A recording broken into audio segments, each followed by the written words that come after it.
let's go over the route. You started where?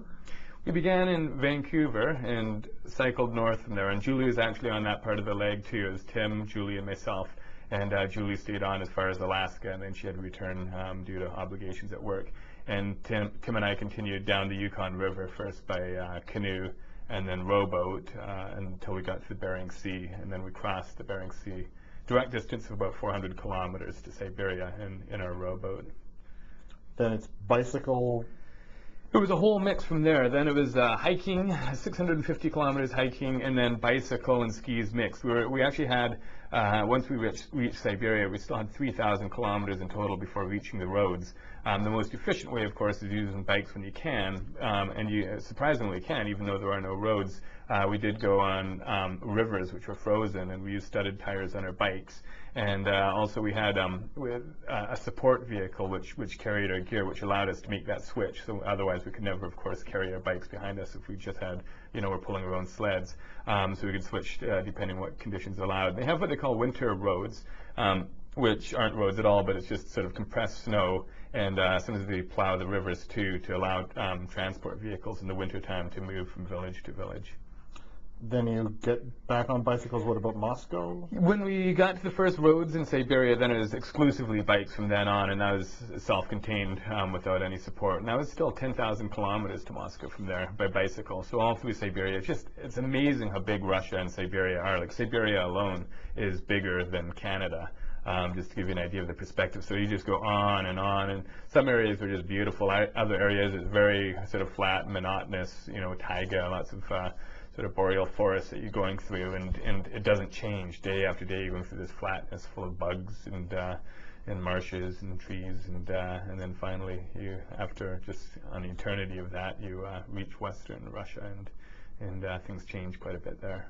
Then you bicycled through Europe. That sounded kind of, well, I thought it would be more fun than it actually turned out to be, because it seemed a little dangerous. It was a mix, surprisingly dangerous. I mean, you sort of think of Europe as, okay, here you're on the home stretch, everything's nice and straightforward, but the roads are very narrow, and the cycling vacations you hear of people doing in Europe, it's always in areas that are catering to that. It's either quiet country roads through the vineyards or bicycle paths along the riversides, but when you're actually going A to B, sometimes there's areas where there's nothing. We were having to go on roads where bicycles weren't allowed, and the motorists would all be honking and fingering us and everything else, and so it can be quite unpleasant, sort of not what you would sort of stereotypically think of as a cycling trip in Europe, although we had sort of both ends of the spectrum, from the dangerous narrow roads with big trucks just missing us by a few inches, and or at times we were in sort of more pleasant regions, like in Austria. We were following the Danube River and on the bicycle trail that paralleled it, and that was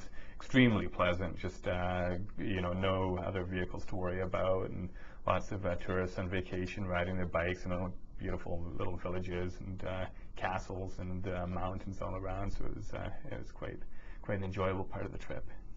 So you get to Portugal, and then you get into a boat that you had never even set eyes on. Crossing the Atlantic, of course, was a tough part of the trip. In our journey around the world, we had to cross the oceans too by human power. So we utilized a second-hand rowboat. It was designed for offshore rowing, and it was made from quarter-inch plywood, and was a little decrepit when we first got it, which Julie actually found it on the internet.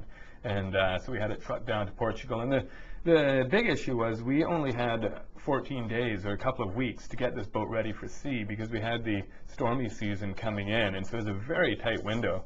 And to get a boat ready for a 5-month row across an ocean completely by ourselves out there, we were just working like mad dogs. And not only was it like getting all the supplies and the gear, and so finally we have the boat ready.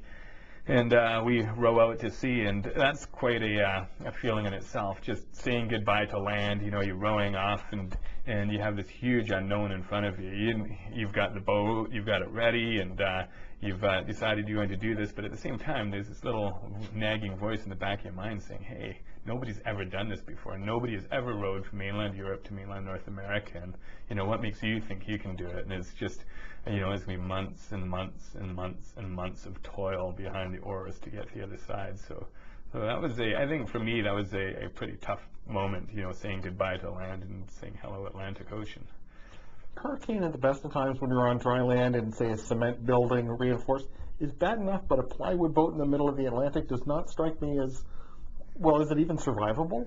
If it hit dead on? That was the question that was in our minds, and it's such a horrible feeling to sort of be there in a rowboat, a quarter-inch plywood rowboat, knowing that nobody's ever been in a rowboat in a hurricane before, and it doesn't sound very plausible that you are going to survive. This is a storm that has this power to level a city, and you're in this little tiny boat about to ride it out, and all the other shipping in that region has departed because they have the power to do so. They look at the weather forecast, and all the freighters and sailboats and everything else are long gone. So you're the only vessel in that part of the ocean, and the storm's coming towards you, and you're just wondering, are we going to survive this? And there's so many sort of foreshadowings of the fact that this big storm is coming. First of all, of course, you got the technology to know it's coming through the satellite telephone, and we're getting regular updates every 6 hours to see, hoping, praying that it's changing course and somehow going to miss us, but no, it just keeps coming straight towards you.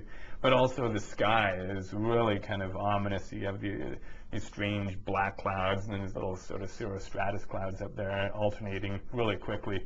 And then the swell. The swell is the most evil part of it all. It just kind of, it's a very, it's benign in its effect. I mean, if you close your eyes, you can't even feel it. Your boat's just slowly going up, up, up, up, up, up, up, and down, down, down, down. It doesn't even rock with it.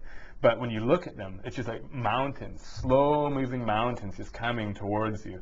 And it's like, wow, what is creating that, and when's it going to hit us? And so it was pretty terrifying. And I'm so impressed with both of you. Hey, well, thank you. It's a pleasure.